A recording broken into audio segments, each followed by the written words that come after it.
Gentlemen, this is a story of deceit and infidelity. All those who cheat should remember that their dishonesty will eventually come to light, and they will face consequences. I got married when I was 23 and she was 21. We met in college during my junior year, and our connection quickly grew. It was clear from the start that we were meant to be together, so we decided to get married. After she graduated, I found a job near my hometown where I grew up. My parents ran a farm there, employing 8 full-time workers and 45 seasonal laborers. Both my brother and I were involved in the farm's operations. While growing up, let's call my brother Bill for reference. Bill, who is 3 years younger than me, opted not to pursue higher education and worked as a laborer on the farm for years. Despite our father's attempts to give him managerial roles, he preferred being a farm laborer, doing his job diligently and receiving his wages. That's what he dedicated his life to, until he tragically passed away from cancer earlier this year. The farm covers nearly 700 acres and includes 3 houses. My parents live in the main house, tucked away from the main road, which also serves as the farm office. My brother lived in a charming carriage house at the junction of the driveway and the main road. Meanwhile, my wife, children, and I live in a farmhouse about 3/4 of a mile from my parents and brother. To expand the farm and protect the farmhouse, my parents acquired the neighboring property through the Family Farm Corporation. As a result, all 3 homes are now owned by the corporation, and my brother and I live there rent-free, which was quite advantageous. While my parents hold officer positions in the company, they structured it so that my brother and I would inherit the farm when they pass away. According to the arrangement, Bill is entitled to 45%, while I receive 55% of the inheritance. Due to my active role in managing the farm, alongside my regular job, I was given controlling interest. Even though I didn't receive extra pay for this work, my family and I enjoyed the perk of living on the property without paying rent, with the understanding that I would eventually become the majority owner. This arrangement created a wonderful family atmosphere, and we all cherished our time living there. In terms of my children, my oldest is a 21-year-old girl, followed by a 20-year-old boy. We also have a 17-year-old boy, and our youngest is a 15-year-old girl. Life was truly wonderful for all of us. My marriage with Connie was filled with happiness and love. Our children were remarkable. My job was thriving and the family farm was flourishing. With this background in mind, you can truly grasp the overall picture. Now let me delve into the matter that prompted me to share this post. Approximately 3 years ago, my brother received the devastating news of being diagnosed with cancer. Unfortunately, he had always struggled with prioritizing his own well-being and only sought medical intervention when his symptoms became unbearable. Regrettably, by the time his cancer was detected, it had already spread to various parts of his body. Enduring a tough journey, he underwent grueling chemotherapy and radiation treatments that significantly impacted his overall health.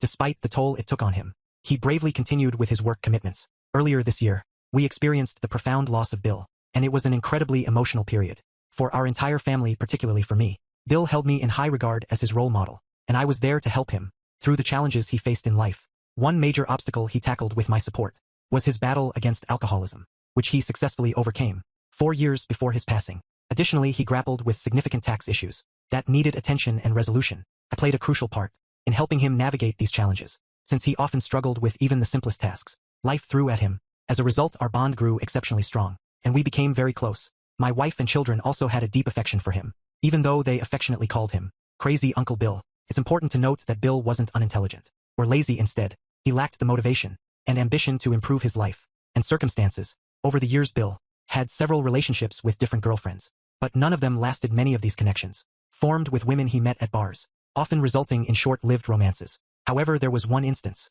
when he dated a genuinely kind-hearted woman, and I had genuine hopes for their future together. Unfortunately, his drinking habits eventually led her to leave him. My parents wholeheartedly accepted Bill, loving him unconditionally just as they loved me. As per his will, Bill appointed me as the executor of his estate, giving me the responsibility of managing the distribution of his assets. His estate included various possessions, like a life insurance policy, a modest checking account, and personal items such as his motorcycle and truck. After his funeral about 2 weeks later, I found myself at his home, handling financial matters and going through the extensive paperwork he had on his kitchen table. While organizing the paperwork, I came across a statement from a bank located outside our town. To my surprise, the account held an impressive balance of over $70,000.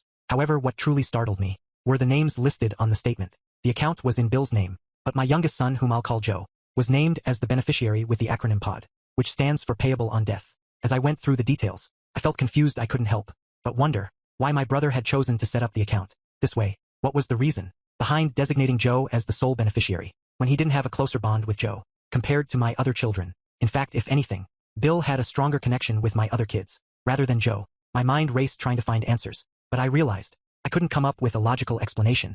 After making this astonishing discovery, my initial thought was to inform my wife and parents, but I decided to hold off on sharing the news for now. The next day, I went to the bank, taking advantage of my role as the executor. to gather more information. I learned that Bill had opened the money market account just a month after Joe was born, and consistently made contributions to it every 2 weeks. As I pieced together these facts, I couldn't help but focus on the undeniable connection between Bill and Joe, which troubled and concerned me deeply. Thoughts about the possibility of an affair between Bill and Connie, and whether Joe might be Bill's son, consumed my mind relentlessly. These thoughts left me in a state of anxiety, an obsession. That night, consumed by these thoughts, I returned to Bill's house. I was determined to find any clues that could provide answers. Hours passed as I meticulously searched through every file and document in the house. Finally, I came across something that would change my life, forever. Flipping it over, my world shattered as I found 2 old photos of my wife. In one she was topless, and in the other she stood holding a beer, completely naked. Shockingly, both pictures were taken in Bill's bedroom.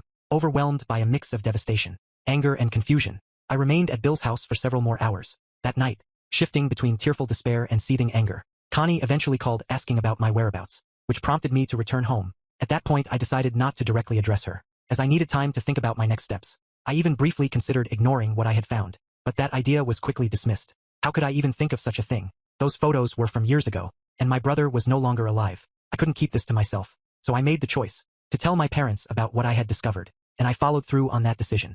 The following day I took some time off in the afternoon, and met with them at the farm office. I informed them about the bank account, and showed them the pictures of my wife. It was crucial to lay out all the evidence. My parents were completely bewildered when they saw the proof, and they couldn't believe their eyes. They were deeply disturbed and shocked by the revelation, seemingly even more than I was. They asked about my plans. I told them I intended to confront Connie and, if the allegations were true, begin divorce proceedings. While they understood my choice, my mother advised me to give Connie a chance to explain herself, and to carefully think through my actions. Before proceeding after our dinner, I went with Connie to Bill's house, saying I needed her help with cleaning and organizing. Once inside, I guided her to a seat, and gently told her we needed to discuss something important. I handed her a packet containing the bank statement, and pictures of her. I gave her the bank statement first. She looked at it and was surprised by the significant amount of money Bill had saved. I asked her if she noticed anything unusual on the statement, but she didn't, only mentioning the impressive sum. I then asked her to read the statement aloud. From the top, she read the bank's name and address, followed by Bill's name. As she continued, her voice trailed off. As she read the words "payable on death to Joe," our last name, she looked at me with a shocked expression. Realizing she had been caught, she wondered aloud why Bill did this. I asked if there was something she needed to confess. She initially shook her head vigorously, but I pressed her, asking again if she was absolutely sure. Reluctantly, she confirmed her previous statement. With a sigh, I took out the photographs and placed them in her trembling hands. Her body froze instantly, and tears started streaming down her face. Uncontrollably, she pleaded to explain herself. Her voice choked with emotion. I told her to tell me her side of the story. She was so nervous that she rushed to the bathroom, where I heard her vomiting. 15 minutes later, she came out and confessed to her involvement with Bill. 18 years ago, she admitted that having the affair was a foolish and selfish choice, emphasizing that it lasted only a few weeks. Connie claimed she realized the mistake quickly and ended it. She assured me that since then, she had kept her distance from Bill and only interacted with him when other family members were present. I asked if Joe was Bill's biological son. She confidently said no. He is undoubtedly yours. I asked how she could be so sure. She insisted Joe was mine, even if not biologically, because I had raised him. Her statement seemed contradictory, leaving me a bit confused. I then made it clear that our conversation was about her relationship with Bill, not my relationship with Joe. Despite her tearful pleas for forgiveness, I remained firm, offering no empathy or comfort. Instead, I got up from my seat and decided to leave. I told her not to return home until she had composed herself and looked presentable. I didn't want our children to see her in such distress, so I went home while she arrived about an hour later. Despite her persistent requests for a conversation, I firmly told her there would be an appropriate time for that in the future. We shared the same bed that night. However, when she tried to cuddle with me, I rejected her advances instead. I turned away and made it clear that I didn't want to share the bed with her. In fact, I wouldn't have slept in the same room as her. She silently cried throughout the night, struggling to sleep. The next day, I used my paid time off and went to the main house to meet with my parents. I told them about Connie's confession, and once again they were shocked by the revelation. I confirmed that I intended to seek a divorce from Connie. When my mother asked if divorce was really what I wanted, I reluctantly admitted that it wasn't my preference. But after what I had learned, I couldn't trust her anymore, and had no desire for any physical intimacy with her. After the meeting with my parents, I returned home and confronted Connie. I told her I wanted a divorce. Connie broke down, completely overwhelmed with emotions. She begged and said the affair had happened a long time ago. She insisted she was sure that Joe was my son. She pleaded with me, emphasizing her certainty. Once again, I firmly stated that Joe was not the main issue. In our discussion, my love for him remained unchanged, regardless of his biological father. I made it clear that this betrayal was solely between her and me. The timing didn't matter, whether it had happened 18 years ago, or even centuries ago. The severity of her betrayal remained the same. Later that day, I set up a meeting with our usual farm-related attorney.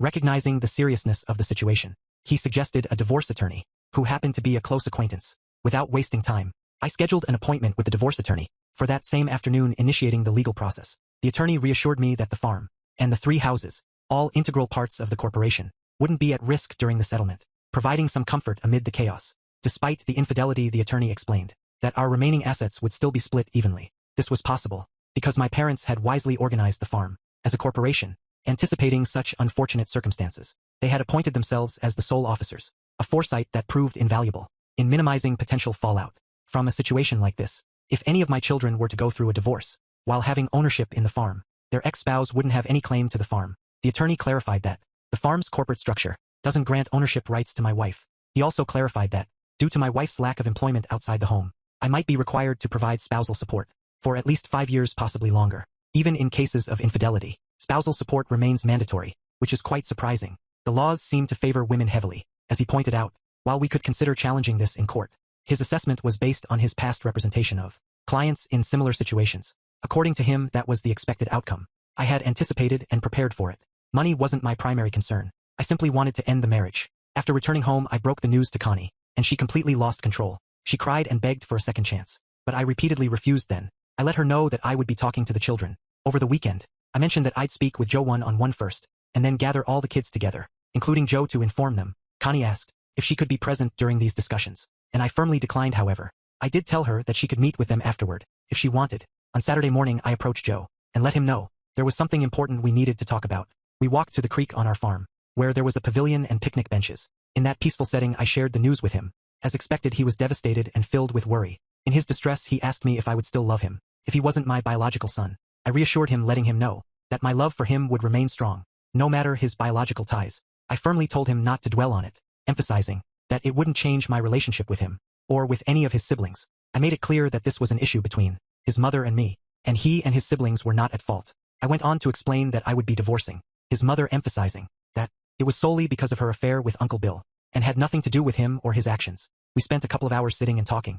I let him know that the next step would be to gather his siblings and have a conversation with them. Sensing his need for some time to prepare, he requested it, and I agreed without hesitation. I assured him he could take all the time he needed to feel comfortable with the situation. Back at the house, we kept up appearances of normalcy, though my wife's behavior had noticeably changed. The children didn't seem to notice, as we spent most of the afternoon relaxing by the pool. We played games like cornhole and tossed the frisbee, creating the illusion of a typical summer weekend. For our family, however, beneath the surface, a dark secret hung over us, waiting to be revealed. After dinner, Joe approached me and expressed his readiness to talk to his siblings. Unfortunately, they all had plans with their friends that evening, so we decided to postpone the discussion until the following morning. The next day, we all woke up early, had breakfast together, and attended Sunday services as a united family. As was our usual routine, when we returned home from church, I gathered the kids and let them know I needed to talk to them privately on the back patio. My daughter asked if Mom would be there, and I told her that she wouldn't be with us at that moment but would meet with them later. This immediately made the kids uneasy. With a heavy heart, I shared the news with them, and it was tough to witness their reactions. As expected, they first seemed disbelieving, then became angry, and eventually sadness settled in. I then explained my intention to divorce their mother, and tears welled up in their eyes. We had a lengthy conversation, going into detail about the situation, and eventually, they came to understand and accept my decision. My daughter, overwhelmed by emotions, expressed her strong dislike for her mother, and her desire to cut ties with her. I reminded each of them that they're young adults, and have the freedom to handle the situation in their own way. However, I advised them to consider their mother's perspective, and not rush into decisions based solely on this one incident. Instead, I encouraged them to think carefully, and remember all the positive moments they've had with her, because she's still their loving mother. After they learned about the situation, they all acknowledged that their relationship with their mother had been good, but they were understandably upset, and none of them immediately wanted to meet with her to seek clarity. I proposed doing DNA tests for each of them. I made it clear that their mother had admitted to a brief involvement with Uncle Bill, but I intended to have the tests for my own peace of mind, and to uncover the truth and address any doubts. I assured them that, no matter the outcome of the DNA tests, whether they were biologically mine or not, my love for them would remain unchanged, because they were legally my children. Later that evening, their mother joined them in the dining room for a highly emotional conversation. Although I wasn't in the room, I overheard fragments of their discussion. Ultimately, the children expressed their love for their mother. However, their perception of her had been forever altered, and it seemed unlikely that they would ever fully forgive her for what she had done to me and our family. This news was devastating for my wife, even though it was the consequence she deserved. After that night, she slept in the guest room until our divorce was finalized, a process that took almost 8 long months. Throughout this time, She pleaded with me daily to reconsider and attend marriage counseling, but I remained firm in my decision. 3 months after our divorce, we received an unexpected offer from a developer interested in buying the house where my family and I lived, as well as the adjacent 80 acres of land. The monetary value offered was substantial, leading my parents and me to make a practical business decision and accept the offer. Consequently, my wife, our 2 youngest children and I relocated 60 days later. It was during this time that my wife found a 3-bedroom apartment in town to move into. The harsh reality hit her deeply during this period, causing her to fall into a severe depression that required multiple medications for treatment. As a result, I temporarily moved back into my parents' home. During this time, I decided to pursue my long-held dream of constructing my own home.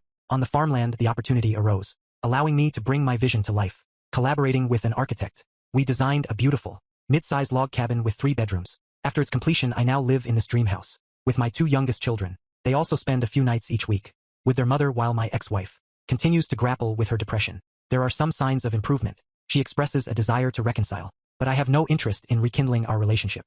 Nevertheless, I treat her with respect and empathy. It's interesting how discovering the affair completely extinguished any feelings I had for her, leaving me with a sense of obligation rather than affection. Our conversations now mainly revolve around our children, as I try to minimize unnecessary interaction. Despite the betrayal, she doesn't have anyone else here besides our family, so completely cutting her off is not an option. I still feel a sense of responsibility toward her. Fortunately, the DNA test results confirmed that all of my children are biologically mine. The relief is immense, considering the turmoil and sleepless nights it caused.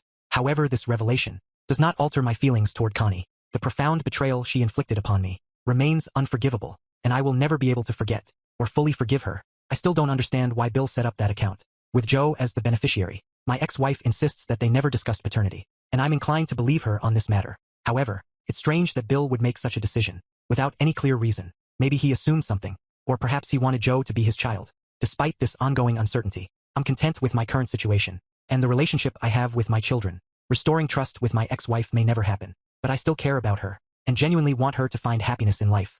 I'm not exactly sure why I felt the need to share this, but expressing it in words has given me a sense of relief, and it has made me appreciate even more how things have unfolded. At the age of 51, I hold the position of assistant manager at a large warehouse complex, while my 54-year-old wife works as a real estate agent in Tampa, Florida. She takes care of her 2 college-age children, and I don't have any children of my own. A decade ago, fate brought my wife and me together at a business convention, and we've been together ever since. We share interests in traveling, going to the beach and spending time with family, giving back to our local community, volunteering at soup kitchens, and organizing food drives for those in need are significant to us. Making a positive impact on others' lives and contributing to society has been incredibly rewarding. My wife is socially active, frequently attending events and spending time with her girlfriends. Our bed life has been satisfying, but I occasionally felt uncomfortable with her tendency to excessively flirt with men in positions of authority. I distinctly remember an incident at a real estate event when she engaged in what I perceived as excessive flirting with a real estate developer. I voiced my concerns right after lunch. She explained that most of her interactions were work-related, and although she eventually apologized, I still had doubts about her sincerity. Over time, her outings with friends became more frequent, resulting in extended absences from home, lasting only a few days each time, but occurring more often. Her group included my wife and 3 other women with varying marital statuses. As she told me, I've always been someone who trusts completely until proven otherwise, and this extended to my trust in my wife. One evening after work, my wife called and mentioned bringing dinner home, while unknowingly having me on speakerphone. Background noise indicated the presence of 2 other women in the car with her during the conversation. One of the women asked if I was joining them for a trip to Miami. This took me by surprise, and I asked my wife who she was talking to. She explained the woman was addressing me. Despite my confusion, I replied no. I'll likely be occupied with work later. When my wife returned home, we had a heated argument about her uncommunicated plans to travel to Miami. She claimed it was a last-minute decision, and that she was going to inform me, but her friend revealed it prematurely. My wife informed me that they visited a bar, and one of her friends had too much to drink. Her work as a real estate agent involved interactions with various people, exploring different neighborhoods, active participation in community activities, and offering help to others. However, as previously mentioned, she had a penchant for flirting. Her job as a real estate agent earned her an annual income of over $120,000, while my own earnings were approximately $40,000, significantly less than hers. It's important to note that it took her several years to reach her current income level. She invested heavily in preparing for her trip to Miami, spending a substantial sum on clothing, despite already having an extensive wardrobe. A few days later, she left for Miami, which was only a 4.5-hour drive from Tampa, planning to stay for 4 days. However, on the second day of her absence, when I returned home from work around 7 p.m., something unexpected occurred. There was a distinct knock on the door, and a man in a formal suit stood there, holding a large manila envelope. He addressed me by name, handed me the envelope, and said, "This is for you afterward." He left upon opening the envelope. I found a note with a contact phone number, and the words, "Contact me if you would like to discuss the photos." As I gazed at the first photo, it showed my wife seated on a man's lap, engaged in a passionate kiss with his hands on her back. They appeared to be in some sort of nightclub. The second photo depicted a scene by a pool, where my wife and a man were sharing a passionate kiss. At this point, I decided to call the phone number provided on the note. During our conversation, I learned that the man was a private investigator, who had been hired by another husband, suspicious of his wife's infidelity. His job involved gathering information about the social circle of the client's wife. Upon closer examination of the pictures, I came across 3 more photos that clearly showed bed moments between my wife and the same man. In that moment, a mix of anger, frustration, and heartache overwhelmed me, causing tears to well up. I called my dad and recounted the recent events to him. He advised me to regain my composure and strongly recommended that I refrain from revealing anything to her. I assured my father that I would remain calm and not utter a word with just 1 day left. Before my wife's return from her trip, I consulted with an attorney online. During our discussion, I openly shared the situation and explained that I had evidence of my wife's infidelity. Unfortunately, I was told that in Florida, it doesn't matter because it's a no-fault state. The attorney then asked how long we had been married, to which I replied that it had been over a decade. My plan was to hire a lawyer the next day, while trying to maintain a sense of normalcy at home. However, when my wife returned from her trip, it unintentionally disrupted my well-thought-out plan, as she had 2 days off, so I had to delay my plan for a while. On the 3rd day, she returned to work and I left the house after her. While she was away, I reached out to my father in Kenny for financial assistance to cover my attorney fees, and they agreed to help. I hired a lawyer and instructed them to start divorce proceedings, citing irreconcilable differences as the reason. Afterward, I packed my belongings and with my father's assistance, I moved most of my stuff to his apartment. Using his truck, however, I hadn't yet moved in with him. I intended to stay until my wife was officially served with the divorce papers. 2 weeks passed and surprisingly, she hadn't been informed. Another week went by, and she was finally served with the divorce papers. While at work following this, my phone began receiving messages from her, including questions like, "What's going on?" I was at home that day when my ex-spouse from SUNY B called me. I asked my father to be present in our house, since I didn't trust her, and he arrived just 5 minutes before her. As soon as she walked in, she immediately inquired why I had filed for divorce, and what had prompted my decision. I pulled out the pictures from my bag, and showed them to her, explaining that these were the reasons behind my divorce filing. She was shocked, covered her mouth. Tears welled up and she attempted to apologize. At that point, I no longer wanted to see her, and told her that we would meet in court. As expected, she bombarded my phone with calls and texts, suggesting options like marriage counseling. Before the divorce hearing, she hired an attorney, who did everything possible to contest the process. My attorney mounted a strong defense, resulting in a favorable outcome for me. I received $60,000 in equity from the subsequent house sale, as well as $900 per month in spousal support. For 3 years we divided the furniture, but I chose to give it to her. About a month later, I learned that my ex-wife had cheated on me before, though I was unaware of it. One of her close friends had considered telling me about the affair, but felt it wasn't her place. Later she expressed regret for not disclosing it and apologized. I responded that if I had known about the affair, I might not have been married to her for a decade. 8 months have passed since my divorce, and during this time, my ex-wife has sent me text messages almost every week, inquiring about my well-being. However, I've decided not to respond. I've maintained my phone number, choosing not to change it because it's my prerogative. Even when she mentioned that her children were curious about me, in one of her messages it didn't prompt me to respond. The pain from this situation lingers, but I'm fortunate to have supportive friends who avoid discussing that tumultuous period. I'm on a healing journey and have recently started therapy sessions. Despite the heartache, I'm confident that I'll be okay in the end.